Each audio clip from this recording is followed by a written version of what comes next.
se siguieron los protocolos y pues las investigaciones que se tengan son las que van a dar a luz todo lo que se está dando. Esa información era la que yo tenía, las instrucciones fueron que se diera toda la seguridad que fuera necesaria para los menores. Las declaraciones del presidente Jimmy Morales, que pareciera por momentos se vuelve a enredar en sus propias palabras porque dice se cumplen los protocolos. Es que, miren, me equivoqué de Pinky. Se cumplieron los protocolos. Y ahí está diciendo que entonces todas las cosas se llevaron en orden. Ya Stuart hacía como el análisis de las 3 teorías que hay al respecto. Y yo hablaba un poco de la acusación contra Jimmy. Y les decía, miren, de los 4 delitos que le endilgan a Jimmy Morales, a ver, honestamente, ejecución extrajudicial y tortura no proceden por una muy sencilla razón. Ejecución extrajudicial implica que hay una decisión activa de un agente del Estado de decir vamos y matemos a alguien. Y ejecutemos a tal persona. Ciudadanos, sí. ¿Dónde hay esto aquí en este caso? El Ministerio Público, al acusar por homicidio culposo, está diciendo, mire, ahí hubo un accidente, ahí nadie tuvo dolo o mala intención de matar a alguien. Ahí lo que pasó es un accidente, que fue por negligencia, malas decisiones, sí, por eso se le persigue penalmente. En ningún momento pensaron hacer eso. Pero de eso a decir ejecución extrajudicial, el Ministerio Público, pero nunca ha manejado esa parte. Entonces, acusar al presidente de ejecución extrajudicial y de tortura, por favor. Ahí sí está bien estirado, ahí sí hay un argumento puramente politizado. Tercer delito. Conste que para el escenario Ripley, el primero que yo puse del vocero de la Corte de Constitucionalidad, es que eso que está diciendo no estaría lejos, porque para él esta Corte Suprema de Justicia, ¿verdad? Digamos, y toda la investigación que se llevaría aquí, haría cosas de Ripley, pues. Increíble, o sea que sí, digamos, vos puedes decir que no. Bueno, pero el argumento del otro, estando en la CC, que posiblemente tiene más conocimiento que nosotros de lo que se cocina ahí, ha de ser esta CC si puede digamos, por entrarle. Cualquiera de esos argumentos podría caminar el antejuicio para llegar al Congreso de la República. Que ya hablaremos de eso, pero ya les decía, ejecución extrajudicial y tortura, yo no le miro ni pies ni cabeza más que un puro interés político. El MP no va en esa línea. En la línea del MP, en la investigación general es que esto fue un accidente por negligencia y malas decisiones, sí, pero aquí no hubo ejecución extrajudicial. Tercer delito, incumplimiento de deberes. El delito de incumplimiento de deberes hace referencia a cuando hay un funcionario que tiene una serie de funciones expresas o deberes expresos inherentes a su cargo. Dentro del cargo de presidente, él no es responsable directamente por salvaguardar la niñez y la adolescencia, como sí ocurría, por ejemplo, con el secretario de Bienestar Social, la subsecretaria, el director del Hogar Seguro. ¿Que puede haber responsabilidad política? Sí, pero ojo, nombrar a personas incompetentes, ser incapaz, negligente o tomar malas decisiones es cuestionable políticamente, da para que lo critiquemos y lo hagamos pedazos, pero no es delito. No es delito, eso no es delito. Es diferenciar entre la responsabilidad política, que sí la puede tener alguien que nombra a un tarado para un puesto y que después no sabe desempeñarse en el cargo, sí hay responsabilidad política.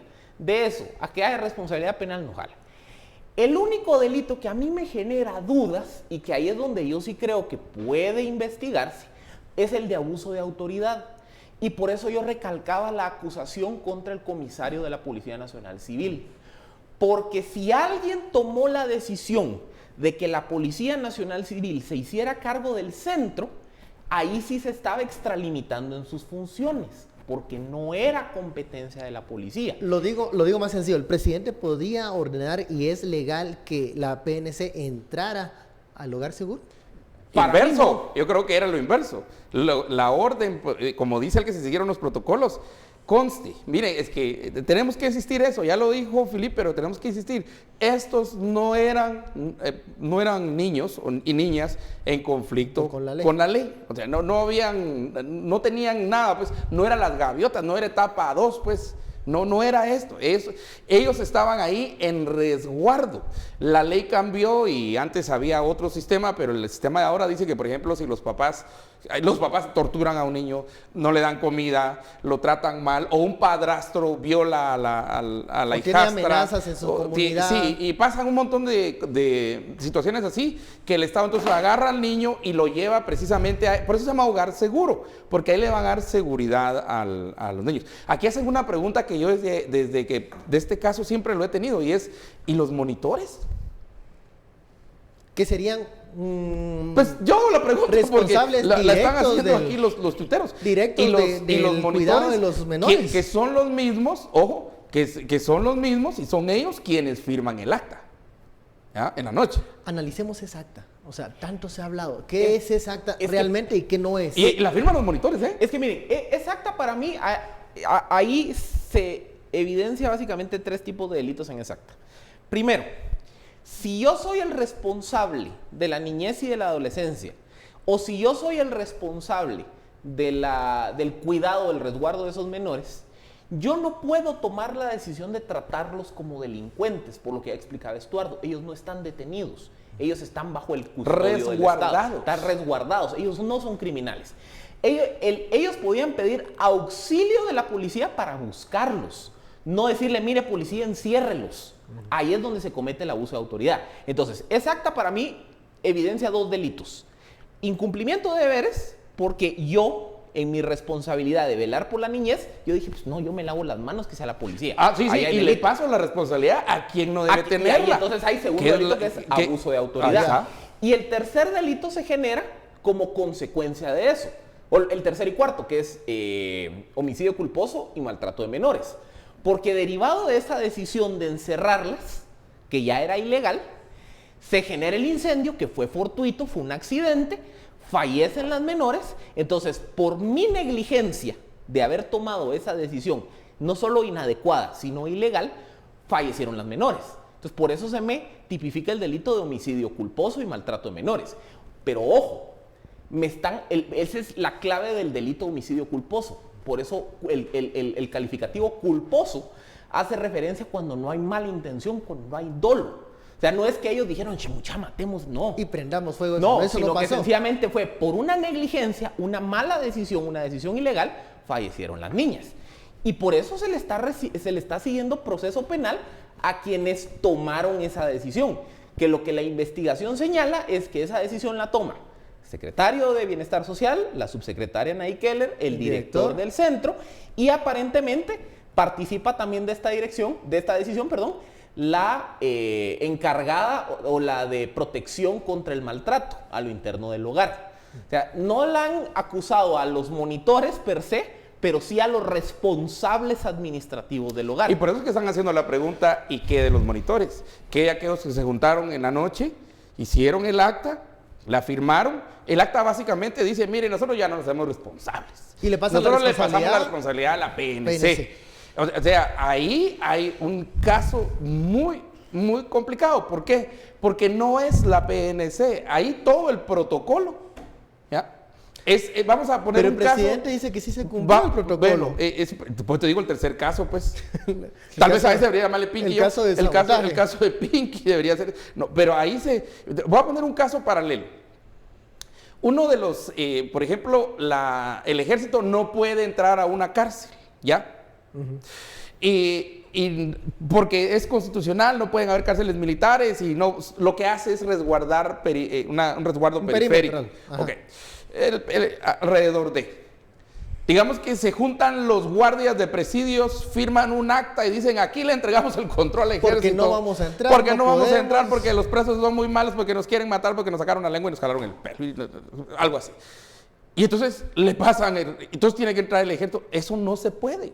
Y si el ejército acata esa orden, Se está extralimitando en lo que primero está pasándose sobre la Constitución, porque la entrada lo convierte automáticamente esa en cárcel militar. De ahí el lío que tenemos Matamoros y el lío que tenemos, ¿verdad? Entonces, pongo este ejemplo porque es el mismo caso, ¿verdad? Se juntaron aquellos los monitores, los que estaban a cargo y dijeron, miren, nosotros no podemos, se lo entregamos a la policía.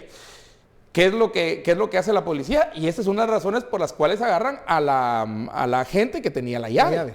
¿Verdad? Esos 9 minutos pudieron evitarse con la llave. Creo que al final la llave estaba lejos del lugar. Y es señalada por homicidio. Por eso, porque ahí sí hay una diferencia. Porque, a ver, ¿por qué a la subinspectora la acusan de homicidio sin calificativo de culposo y a los otros sí de culposo? Porque ellos les dicen, mire, si usted está viendo que hay un incendio, si usted tiene la llave para abrirles y dejarla salir y no lo hizo, Mire, perdón, pero eso ya va más allá de la negligencia. Ahí hubo mala fe, o eso es lo que estima el Ministerio Público. Habrá que ver si el juez a la hora de la primera declaración valida o no valida esa hipótesis. Pero ahí es donde se dan cuenta cómo dentro de las escalas de responsabilidad penal, a la subinspectora de la policía le están dando una escala de responsabilidad mucho más alta que a las autoridades del Centro de la Bienestar Social, porque le están diciendo, usted dentro de la carga del caso pudo haber tenido mayor responsabilidad en la muerte de ellas, porque yo no entiendo cómo usted no abrió el candado cuando vio el incendio. A diferencia de a las autoridades de bienestar social que le dicen, usted porque tomó una decisión errónea e ilegal, que culpa de esa decisión se derivó de su muerte, a usted le voy a tipificar homicidio hay culposo. tres posibles respuestas. O no quiso abrir, o no supo qué hacer en el O momento, le o le ordenaron no abrir. Pero eso es lo que Eso es lo que el MP tiene que investigar. Tiene que continuar. El MP tiene que investigar. Y ojo que aquí hay una cuestión muy interesante, porque en ese momento, digamos, hay que ver, y eso hay que preguntarlo, ¿qué estaba pasando en la mente? Una de las lógicas puede ser, ok, estas están haciendo lío porque si se les abre, se van.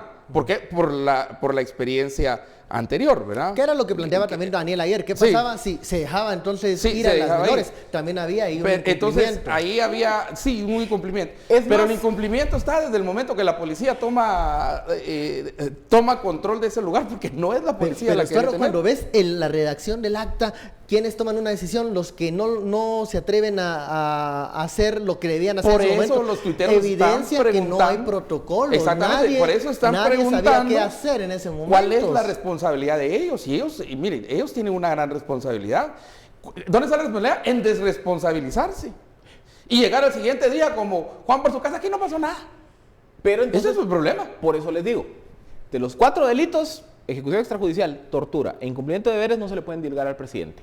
El único que a mí me da duda, o sea, yo no puedo emitir una opinión si aplica o no aplica, me da la duda, es el de abuso de autoridad.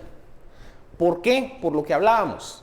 Nadie en la cadena de mando tenía la atribución de decirle a la policía, tome control, enciérrelas y tráteles como las delincuentes. O sea, eso no lo podía hacer ni el director del centro, ni la PGN, ni la PDH, ni la misma policía, ni Bienestar Social, ni el mismo el presidente. ¿Por qué les digo que me da duda si cabría esa tipificación contra el presidente? Porque ahí entonces habría que investigar qué grado de participación tuvo el presidente en esa decisión. Porque una cosa es... ¿Y cómo vamos a probar eso? Cabal, pero una cosa es que en el terreno, las 3, 4 personas que están ahí, muchachos, ¿qué hacemos? Encerrémoslas así para que no se escapen. Va, órale, ¿y qué hacemos después? Pidamos a la policía que se haga cargo. Va. Y después le informen al presidente. Si la relación de causalidad fue que la decisión se tomó primero y después le informaron al presidente, ahí no hay abuso de autoridad. Pero si la situación fue... Digamos, esa es la lógica, está por escrito. Okay. Pero si la situación fue previa... Y está firmado por pero si yo llamé... una orden... Si yo en el terreno llamo y digo, mire, presidente, ¿qué hago? Déselas a la policía, ahí puede haber delito. O sea, por eso les digo, ese para mí es el único que a mí me da duda. Y como les digo, en la duda yo no me atrevo a decir aplica o no aplica por lo que tendrían que probar. El reto es probar eso. Y no tengo suficientes elementos de convicción para decir sí o no.